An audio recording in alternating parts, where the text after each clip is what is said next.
This podcast is for informational purposes only. It is not intended to provide medical advice. It exists only to entertain. Hey guys, sorry I was late. Are you ready to record? Yep, we're all set. Are we going to start off by looking through the time portal? You know, something related to the topic today? Yeah, we can't get it to work for the first part of your topic. It takes place in 1999. So what does that matter? It's backwards in time, right? That's like 23 years ago. That's still history. What? Is the time portal only functional for really old history or something? Y2K, man. What? Y2K. I mean, you remember, you were there. The whole of the computerized society was going to collapse when all the computers couldn't process a switch from 1999 to 2000. Yeah, but that was a dud. Nothing really happened. Besides, Mike just built this. Why would the Y2K bug matter? It's not that simple, Aaron. So you're trying to look at an event around the time of Y2K, so the portal just doesn't work. But this happened in 1999. That's obviously before the year 2000. Yeah, but Norway, where the topic happened, is on the metric system. Yeah, and they're like a bunch of time zones ahead. So technically their story pretty much takes place in 2000. What I really don't think that's how time zones in the metric system work. How many time portals have you built, Aaron? Oh, none. Yeah, that's right. Oh, fine, whatever. What about the other part of the story? Why can't we peer through time to see the shenanigans of that time period? It's full of Nazis. You're right. Okay. Makes sense. Yep. Time to start the show. Yeah.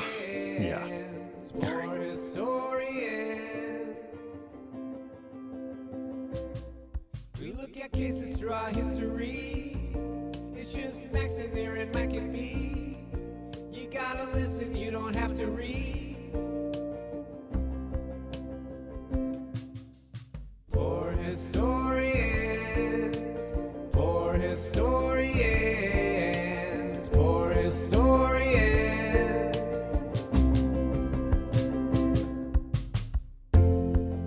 Welcome, everyone. This is Poor Historians, a podcast delving into the archives of medical history. As three emergency physicians, we will explore the unusual ailments, treatments, physicians, and all related material having to do with the healing arts. I'm Max, and I'm joined here by my good friends and colleagues, Aaron and Mike. Gentlemen, are you ready to find the humorous links between medical near-death experiences and the scientific atrocities committed by the Nazis? Heck yeah, man. I'm going to Goebbels that stuff up. Oh my God. That was That is unexpected. the darkest pun I've ever heard. Oh, I'm going to take a minute to recover from that one. I'm going to let my dog out of the room too. 'Cause I think he's offended. Bear, it's okay, buddy. Why don't you go out? Well, we don't have a shout out this week, do we? Not anymore. We just lost every one of our listeners.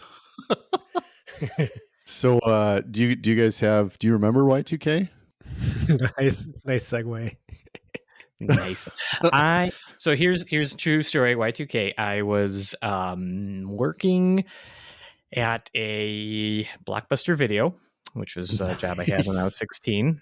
Nice. And I loved it. Like looking back on it, it was pretty epic. But when you're 16, you just don't understand how the world works at all. So I had to work that night, and that meant I was closing. And so I was closing like after midnight. And so I was very much hoping for the end of the world, because it would mean I didn't have to go back to work the next day. Nice. And so everything was like, everybody was panicking, and I was like, well, I just sucks that this is all going to end. And I'm sitting here in my Blockbuster polo shirt, but whatever. It wasn't the end of the world. It was just the end of... Well, the way that they made it sound. No, nobody made it sound... Well, you were a kid when it happened.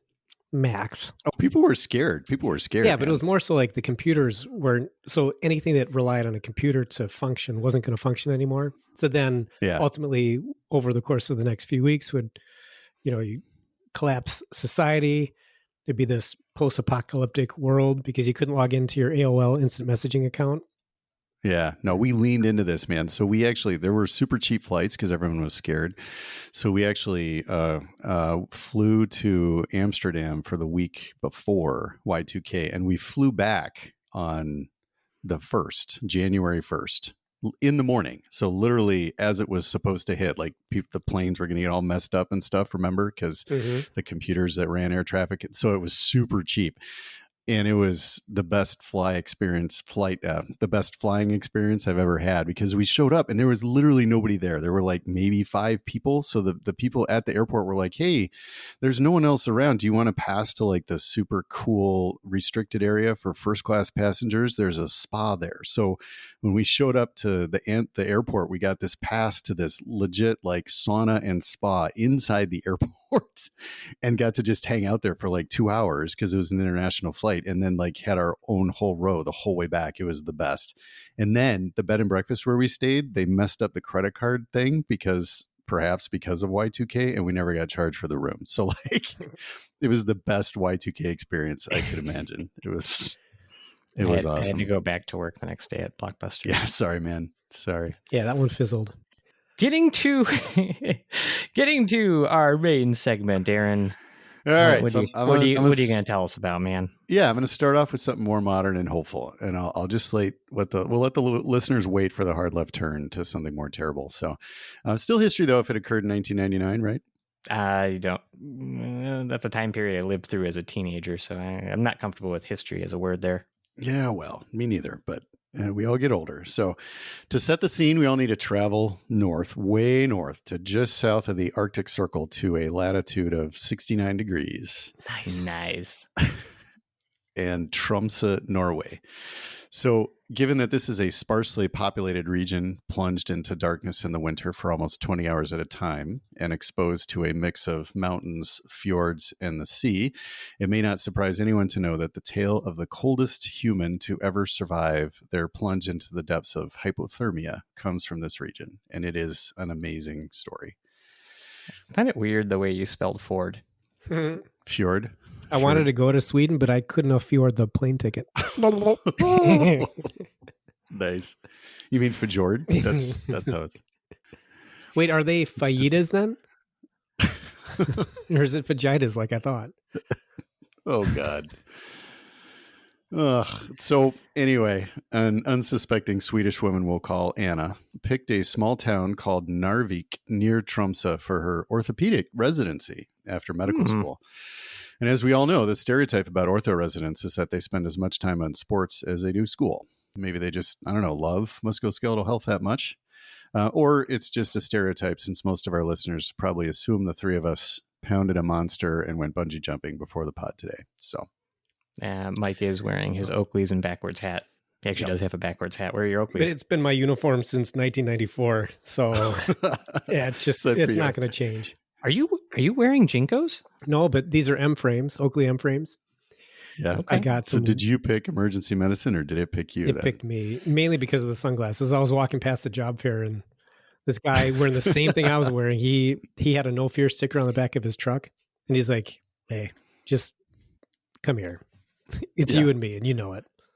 That's the one. Did you ever have a wallet chain? No. I had my ears pierced, though, both of them. I only had the one pierced. I totally had a wallet chain for many years. Oh, I just had the one, but it was pierced twice. So what? Frosted tips. I had those for a bit. Yeah, I did. Yeah, I did it myself with peroxide. It came out great. Mm-hmm. Anyway, so it's on brand that she was a very experienced skier by all accounts. And Narvik is famous for backcountry skiing. The fjords and the latitude combine for excellent gullies that wind all the way down to the ocean front. Stories say she would often even ski to work. So one evening in May, around 6 p.m., so maybe on the way in for night call, she and 2 other residents took a waterfall gully, and luck was not on her side, at the beginning at least. She fell somewhere on the way down, tumbled quite a bit, and at roughly 6:20 at night, she tumbled into a mountain stream headfirst and broke through the ice over top of it. But her skis did not break free, and she was wedged upside down, sort of in a rocky area with thick ice and constant cold water underneath it. That's pretty much nightmare fuel. Right? It's terrifying sounding. It's terrible, yeah. Her 2 friends did call 911 about 7 minutes after she was submerged, probably because she was still moving. And they initially, also because that's what you do, they initially tried to free her. But she and they probably didn't even have cell phones, right? I mean, 99, they were around, but they weren't exactly ubiquitous. Well, they had some. I mean, they had some backcountry because they were able to call, so they had to. I mean, they were still on scene. So she found a pocket under the ice and was still moving for about 40 minutes in total after she was in this situation. Why didn't they just grab her skis and pull her backwards? I'm sure they tried, man. Did they though? We could probably still find these people. Like, we need to question them. Yeah. What were you doing on the night of the 24th, and why didn't you just pull the skis backwards? I'm sure they'd appreciate the armchair quarterbacking. Oh, geez. Yeah. Hopefully they don't listen to this. Sorry about that. It must have been harrowing. No. So Tromsø as a region only has about 500,000 inhabitants total throughout their area care, which is it's quite a wide more area. People than I thought lived in Norway. It is not a heavily populated country, that is true. But for that population, they have 4 helicopters and 6 airplanes, as well as numerous crews trained in backcountry rescue. So this is a legit search and rescue hub. As you might imagine, Anna was not the first patient to get herself stuck in some combination of snow, ice, and water in this environment. Still, she's in a fjord waterfall in the winter night. So the first rescue crew arrived around 7:40. So she's an hour and 20 minutes in, and for the whole time, she's been semi-submerged. In the freezing water. Yeah. So, so let's just talk about things a little bit. So all 3 of us living in a cold climate, but only somewhere around 45 degrees of latitude, not 69 degrees. Yeah, nice. Have had quite a bit of experience with this type of patient, environmental hypothermia. Common in the homeless population, and then in a variety of winter sports, unlike frostbite. Did you guys see the story about the Olympian this year that had a frozen penis? No. Oh, I saw the I actually headline. think it was a cross-country skier. It was duathlon, wasn't it? Oh, man. Or maybe AI. It's not the first time they had apparently had it. They had cold temperatures at the event this year. I watched a lot. They were cold races, man. You gotta have a windshield. Well, when you lay down to take your shot in the duathlon, don't have your fly open. That's how you stay. It depends, because that's how you get traction. You got to stay rooted. It does depend. Plant the stake. Put your root down.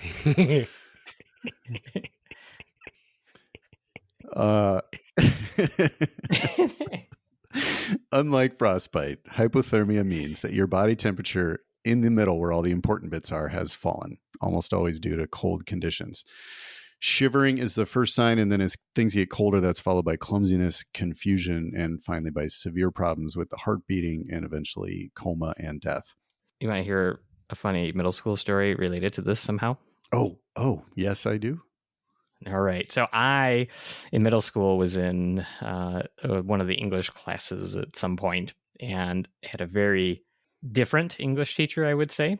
A lady who I believe was probably in her early 70s at the time. And we were reading the story To Build a Fire by Jack London.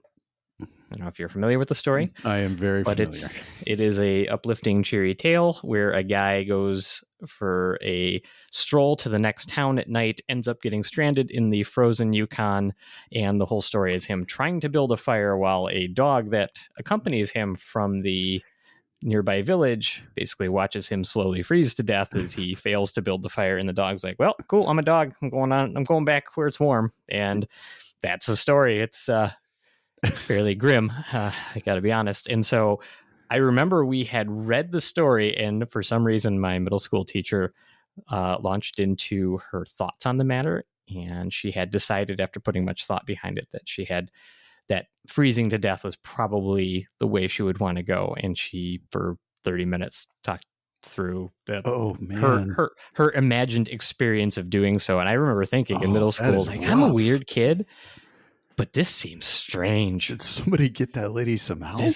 I have no idea, but I remember that to this day. And I think my life took a different trajectory at that moment. Yeah. No, I am very familiar with this story. Actually, we'd have to shout out to one of our podcast listeners, Jenna, who shared the film version of this story, which, if you haven't seen it, is an awesome watch. It is exactly as grim as you describe it.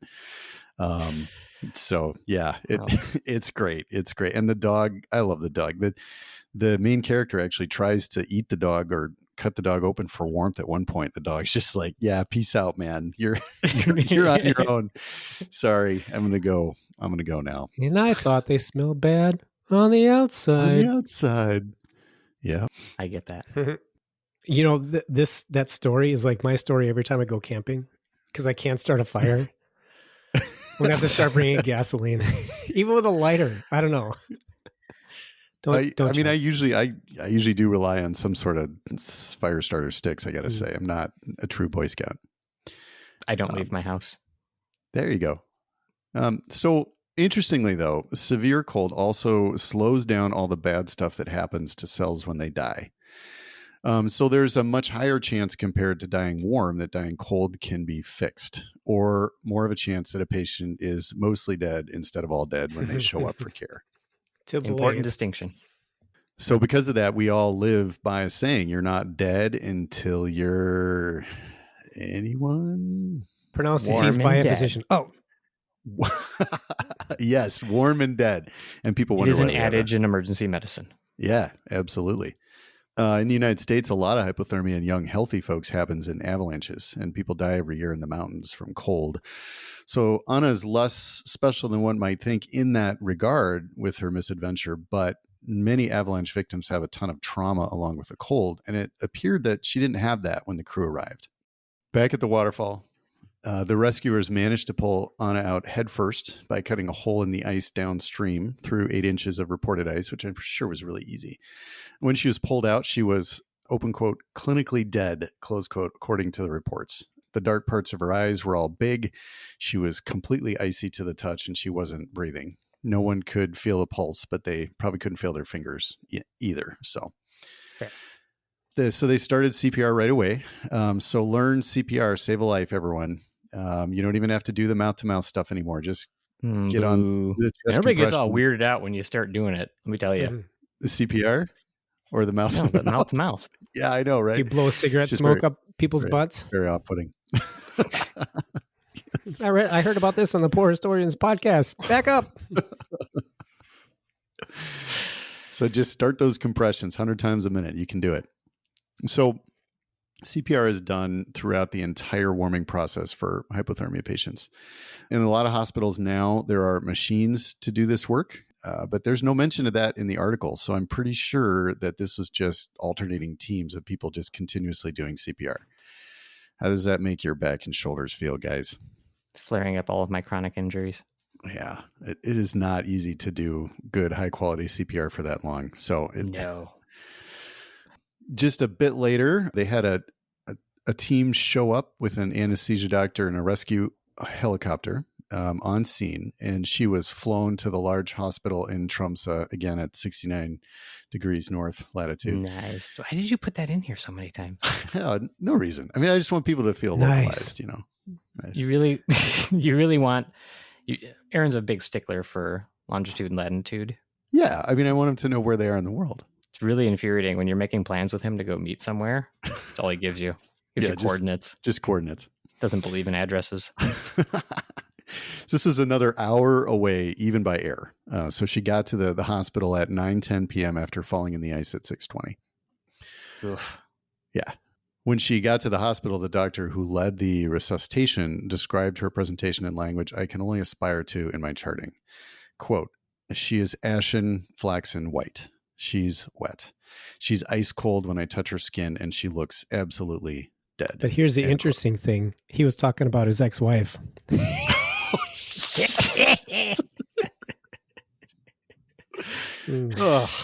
Here's the easily understood language in our charting and to selective use of descriptive adjectives. I like to use whimsical language in my charts whenever I can fit it in there. I feel fancy when I put however and I use a semicolon. Like, oh, I absolutely will tuck odd bits of punctuation into charts just for me. Oh, absolutely. Do you ever use an ellipses all the time? Do you? Absolutely. Yeah, for sure. Given the experience of this particular hospital, she was treated with state-of-the-art care to warm her up as quickly as possible. She was placed on a cardiopulmonary bypass machine and then afterwards on something called ECMO. They didn't use a Snuggie? No. Well, maybe they might have. Snuggie around the outside. Yeah. I sort of wanted to do this story a little bit after ECMO was mentioned so much with COVID-19. But anyway, this group of machines, which probably again deserve their own episode as to how they got invented, are amazing. So tubes called cannulas are put in a really big artery that is a blood vessel going away from the heart, full of good red blood, full of oxygen, and a really big vein, which is a large blood vessel coming back to the heart with tired purple blood that has all the oxygen sucked out of it. The difference between cardiopulmonary bypass machine and an ECMO machine is technical, but the bypass machine roughly goes through blood vessels in the chest, while the ECMO machine uses vessels in the leg or neck. So the tubes go through the pump machine or the bypass pump, and oxygen is put back in the blood by the machine instead of the lungs. So you're essentially taking over that function for the patient. So lungs are just as complicated as a gigantic multi-million-dollar machine. Yep. And they are folded up and tucked inside your chest. It's amazing. And the whole point of CPR is to do the same thing by hand, to try and keep blood going and keep oxygen somewhere in the body, even when the heart isn't pumping. And this kind of machine does that much better than the hand crank version of CPR. It also warms the blood. So for patients that are cold, they're literally getting their blood warm through a happy little blood oven. Is that an attachment? You can get on your air fryer. Yep. Yeah, absolutely. They had that done by 9:50 p.m., so about 40 minutes after she arrived, which is pretty darn cool. It's a lot of work to put big old tubes in large blood vessels. I can't even get a urine specimen in that time. I know. It is pretty amazing. Her body temperature at that time, measured internally, was 13.7 degrees Celsius, which for us is 56 degrees Fahrenheit. Coincidentally, that is the average daytime air temperature in Tromsø, just below the Arctic Circle. Her insides were as cold as a summer day in Norway. That's a brutal summer. Yeah. She was rewarmed on the pump for 179 minutes. 10 minutes after they put her on the machine, her heart started spontaneously fibrillating, which is just kind of jiggling, like the muscles are just almost convulsing. Not useful, but some sign of something going on. It kind of looks like interference or a jumpy line on the monitor. They call it a bag of worms. If you're actually looking at a heart doing fibrillation, it does look like it's a quivering bag of worms. It's not pumping blood, mind you, but it's doing something. It's doing something. There's a lot of bag of worms in medicine. Like a varicocele, that's a bag of worms. Yeah, you're right. She was still so cold at that time that they just continued to warm her. If someone's warm and they do that, we can shock the heart with paddles like in Gray's Anatomy, but it doesn't usually do much until the heart can respond. 15 minutes after that, her heart started beating again with her initial temperature somewhere around 70 or 80 degrees. Her hands were still cold, though. This poor woman went through the ringer after that. She had to be in the ICU for about 12 days and on dialysis for a few days as well. Was taken off a breathing machine at about day 12, but needed about until day 60 to get out of bed on her own well enough to go home.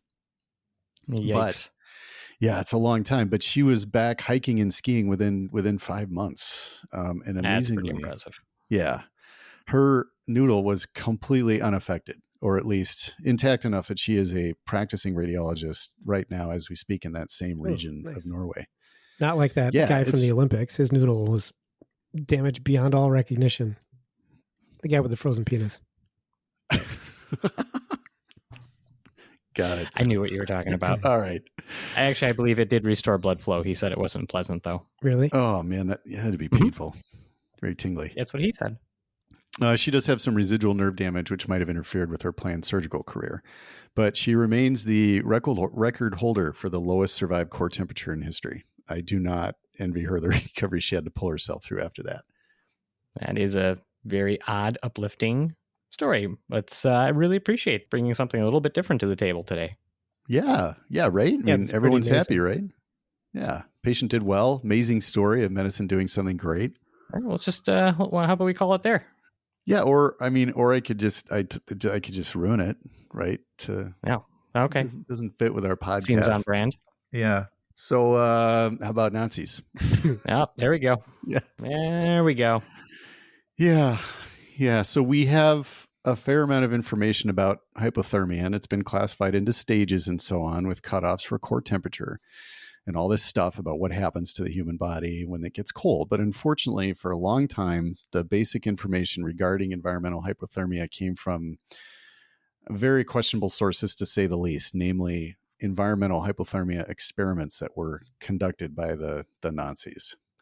Experiment's going to be a pretty loose term here. Yeah, very, very loose, or torture. Of all the war crimes masquerading as medical knowledge that the Nazis went through, and there are a lot, which is why you might notice a lot of disease states just getting quietly renamed these days. Hypothermia was one of the most popular.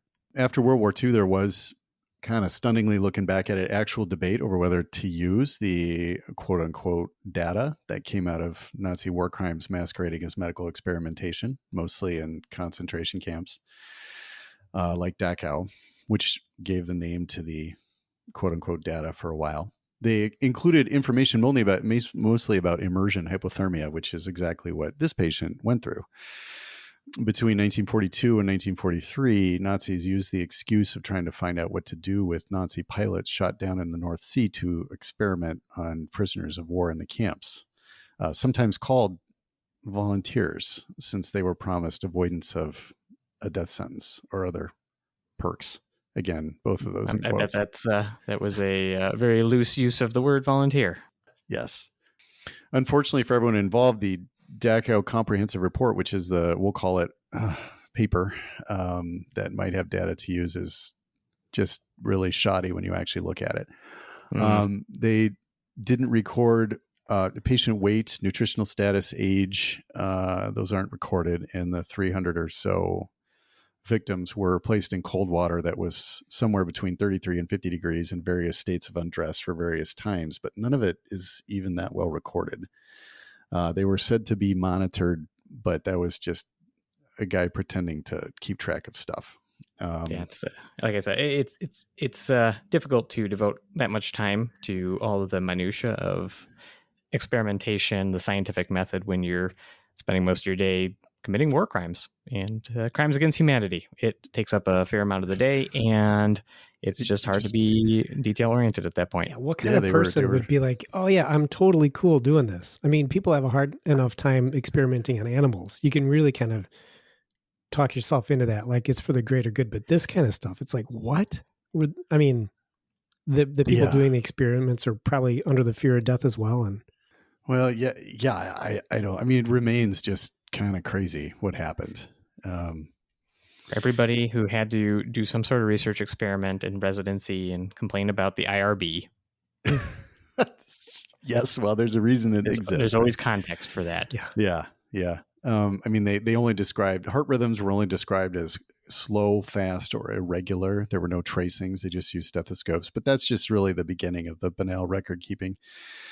80 to 90 subjects died from these experiments as they tried about 7 different methods of rewarming, or more likely didn't on the ones who died. Morbidly, there is some evidence that people conducting the experiments might have falsified the data to make the subjects appear colder than they were to try to save their lives. That's some speculation, but wait, so they were, I don't follow that. They were basically writing in that they had a colder temperature because they probably thought did that really... to try to not take them down that low. Is that what? Well, yeah, there's some theories that, like Mike was saying, like who would be able to do this? So they think some people might have said, "Oh, this person's super cold. We should warm them up now." So they maybe didn't die. See, okay. Maybe I can falsify it so I could save this person's life. So they don't. Yeah. But the deadly core temperature in these crimes was said to be in the range of 70 to 80 degrees, which occurred after, God save us all, 5 or 6 hours in some cases. Yeesh. Yeah, I mean, the whole point, which was to see how to quote unquote save subjects, was again poorly recorded. It really amounted to immersion in warm water of various temperatures and for various amounts of time, with or without a light box, what was called a light box, for additional heat. You kind of compare that to what works in our current story, right? So, I mean, this is all it's just garbage. They also got the cause of death so wrong from these crimes, so wrong as to be the opposite as what we actually know now, since they thought that the cold harmed the heart by making the blood vessels in the body constrict so hard. and by directly hurting heart cells, when in fact we now know that cooling protects the heart overall if you can support the patient in other ways. Mm-hmm. They also said that subjects had bleeding around the brain and that the bleeding is worse if the head and neck are in the cold water, which is in fact later studies showed that the complete opposite is true. I mean, I think the cold temperature probably, we know that it contributes to thinning, sort of having your blood act as if it's thin or you can't clot very well. So, but it's what you're alluding to is that it's when folks have some sort of spontaneous injury like that and something that's catastrophic, often we turn to hypothermia as a potential way to salvage and like stop the damage that's occurring. Yeah. Although even then, a lot of that research that we have now, I think you're about to talk about, it sort of goes back and forth on this. Yeah. Yeah. So the DACO hypothermia, quote unquote, experiments, as they were called at that time, were lauded up into the 1980s as a good source of data. Yeah. Close evaluation of the papers, though, really reveals shoddy work and pseudoscientific language over the graphs, just heartbreaking graphs of suffering with confident but crazy conclusions not supported even in the work itself, let alone Simon's. So it was reflective of Himmler's concept of himself as a quote unquote medical scientist, and was sort of taken up by a lot of people afterwards. It's just a really terrible example of kind of pseudoscience. Well, I think I think the good news is that may be the only example we ever find in medical history of cruelty done to fellow human beings under the guise of science, right? Yeah. Oh, no, I don't know. What's that? Yeah, there's another, we can look into it later, but yeah, during wartime, there's been a lot. It's interesting though, if you look back and you're saying that we learned a lot from these experiments, but then, in the body of the text here, it's kind of like, well, they didn't actually come up with any conclusions. There must have been some useful information in those papers. Well, I mean, that was initially, I think, the argument. They thought that, and then after time realized that it wasn't just the aversion to how the information was obtained. Right. Yeah. Yeah. I mean, they got so much stuff wrong that it was just bad.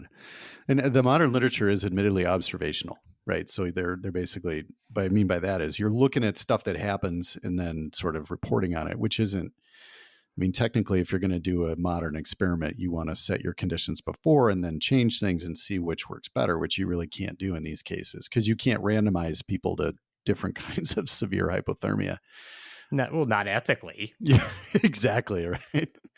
But I mean, with a case like Anna's, you can see how valuable data like that can become. I mean, the center says, hey, this is what we did. It worked. Look how well it worked. And with all that sort of stuff. And with careful observations, many centers who deal with these types of patients have come up with much more evidence-based protocols and continue to stick to the dictum of you're not dead until you're warm and dead. Backed up by teams of specialized docs and systems that do their utmost to save people that think going outside in the winter is a good idea. Those are some of the most miraculous saves, though. Those. Oh, they're dead, and then they're not.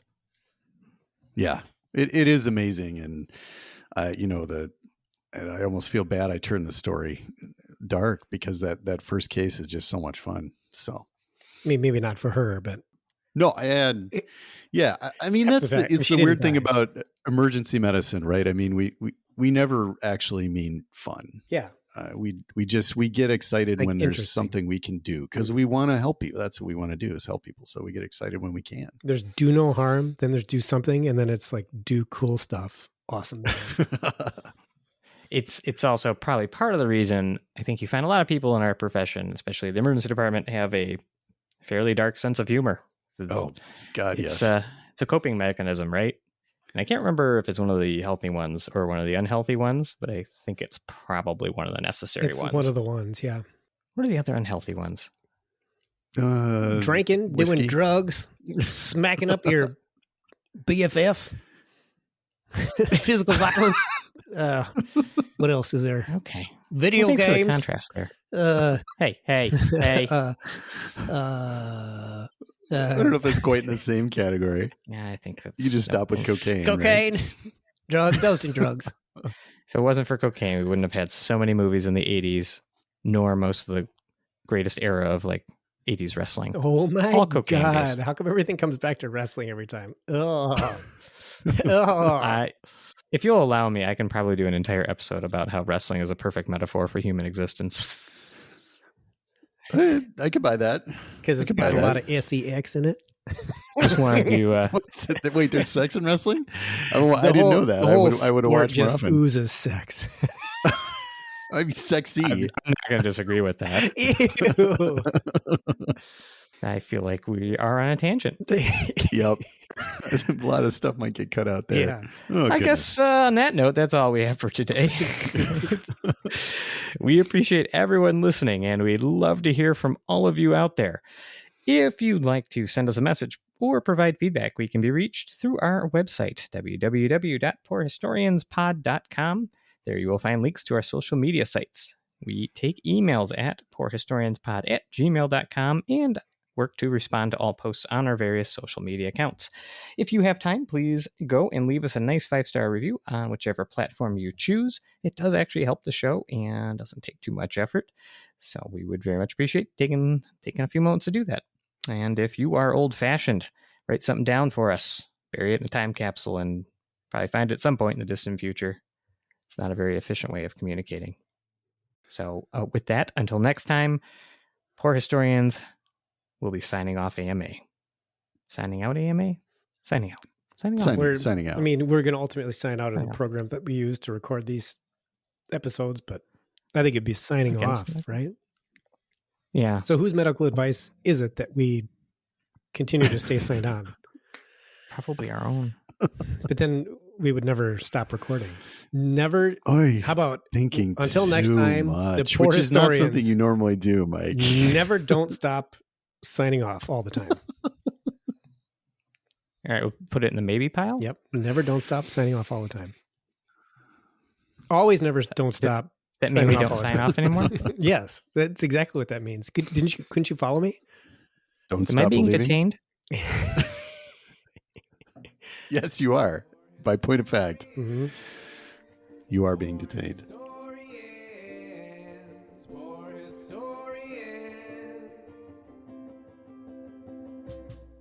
We look at cases throughout history.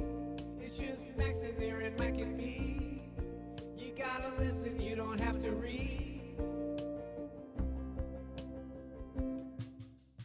Poor historians, poor historians, poor historians.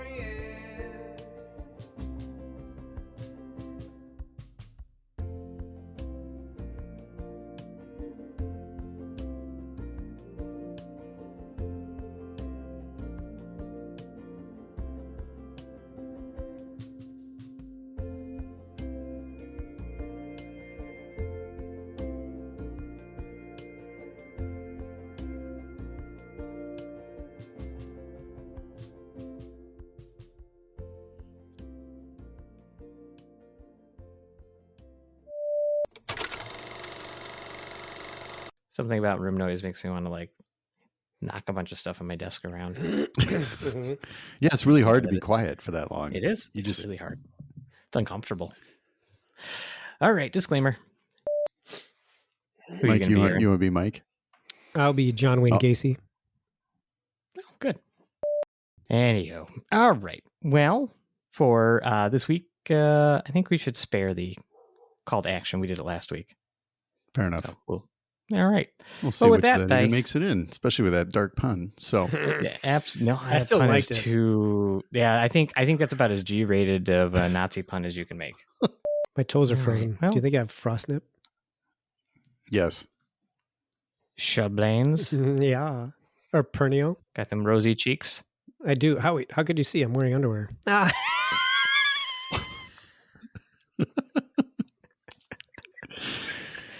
Good Lord. For anybody who's new to the show, Mike does sit in the darkness and tell himself jokes all night. Rosy cheeks. And then he laughs at him. And every time he laughs, I laugh, whatever the joke was. It's the best laugh. Mhm. I have received feedback from people I know that Mike's laugh is the most infectious. Mm-hmm. Because of all the COVID-19 I spray when I laugh. True. See, COVID-22. COVID-22. It's the prolonged wheeze. That's where they get them. Mm-hmm.